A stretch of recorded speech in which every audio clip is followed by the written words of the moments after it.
আউযু বিল্লাহি মিনাশ শাইতানির রাজিম। বিসমিল্লাহির রহমানির রহিম। এখন আমাদের এই মুরব্বী চাচার কাছ থেকে আমরা শুনব রব চাই জিন্দেগি এবং মন চাই জিন্দেগি। এই দুই জিন্দেগির ভেতরে আমাদের কিভাবে কোন বিষয়ের প্রতি গুরুত্ব দেওয়াটা সমীচীন হবে সেই সম্পর্কে আমরা একটু জানার চেষ্টা করব। চাচা শুরু করেন। আউযু বিল্লাহি মিনাশ শাইতানির রাজিম। বিসমিল্লাহির রহমানির রহিম। ইয়া আইয়ুহাল্লাযীনা আমানু কু আনফুসাকুম আহলিকুমুন নার। আল্লাহ পাক রব্বুল আলামিন কোরআনে কারিমে বলেছেন যে হে ঈমানদারগণ,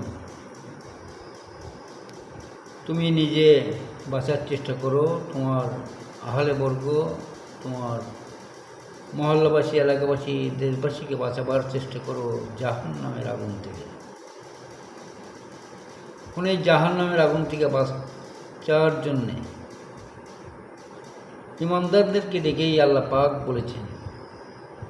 কোনো মুশরিক, ইহুদি নাছেরা এদেরকে ডেকে বলে নাই, যারা ঈমান এনেছে তাদেরই আল্লাহ পাক আবার ডেকে ডেকে কথা বলেছেন যে তোমরা শুধু নিজে বাঁচলে হবে না, সঙ্গে সঙ্গে তোমার মহল্লাবাসী, এলাকাবাসী, পরিবারের লোকজন, দেশবাসীকে বাঁচাবার চেষ্টা করো জাহান্নামের আগুন থেকে। এখন এই জাহান্নামের আগুনের থেকে বাঁচতে গেলে আমাদের প্রথমেই ঈমান আনতে হবে। ঈমান দ্বারা আমরা এনেছি, ঈমান আনার পরে তাদেরকে 3 নম্বর ঈমান আনার পরে প্রথম কাজ হবে তাদের সালাত কায়েম করা, নামাজ কায়েম করা। নামাজ নিজে একা না, সঙ্গে সঙ্গে মহল্লাবাসী, এলাকাবাসীদেরকে নিয়ে নামাজ কায়েম করার চেষ্টা করা। কিন্তু অধিকাংশ মানুষ দেখা যায় যে এই ব্যাপারে গাফেল। ঈমান আছে, কালেমা পড়ে, অথচ নামাজের বেলায় তারা একেবারেই গাফেল। ইচ্ছা অনুযায়ী নামাজ আদায় করে, কেউ 7 দিনে একবার, কেউ দৈনিক একবার, কেউ 2 বার, যখন যেমন চায় মনে তখন তেমনিভাবে তারা নামাজ আদায় করে।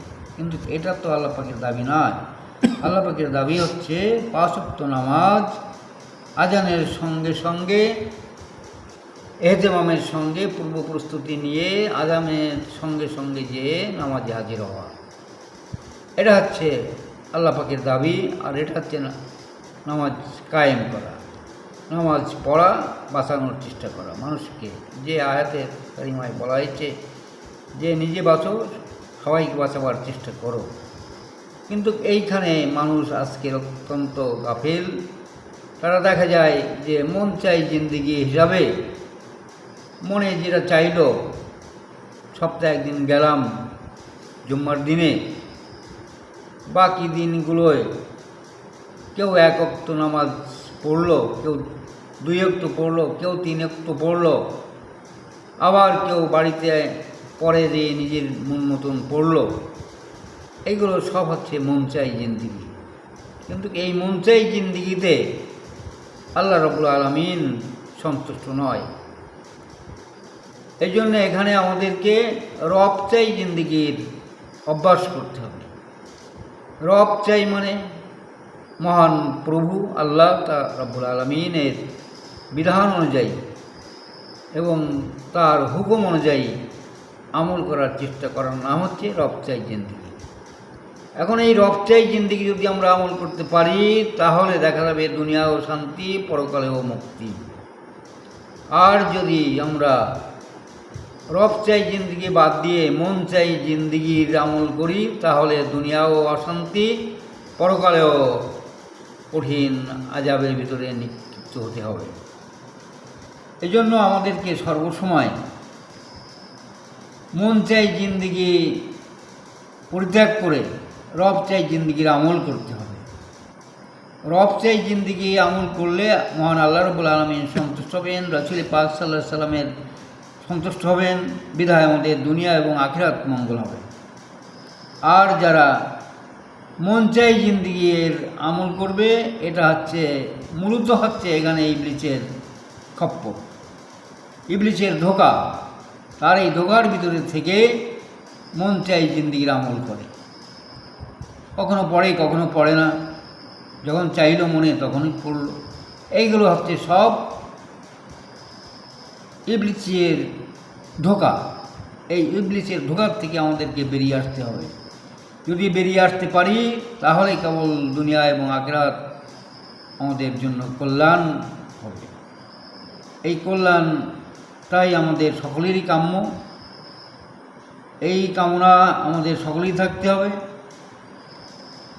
এই জন্যে সর্বসময় আমাদের দিলের ভিতরে, মনের ভিতরে ওই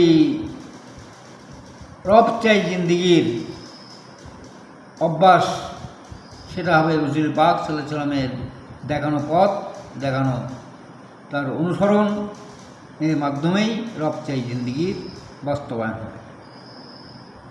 আর মন চাই জিন্দিগির যদি আমরা করি তাহলে এটা হবে ইবলিসের বাস্তবায়ন। কারণ ইবলিস সর্বসময় ধোঁকা দিয়ে দিয়ে এই কাজগুলো করায় মানুষের।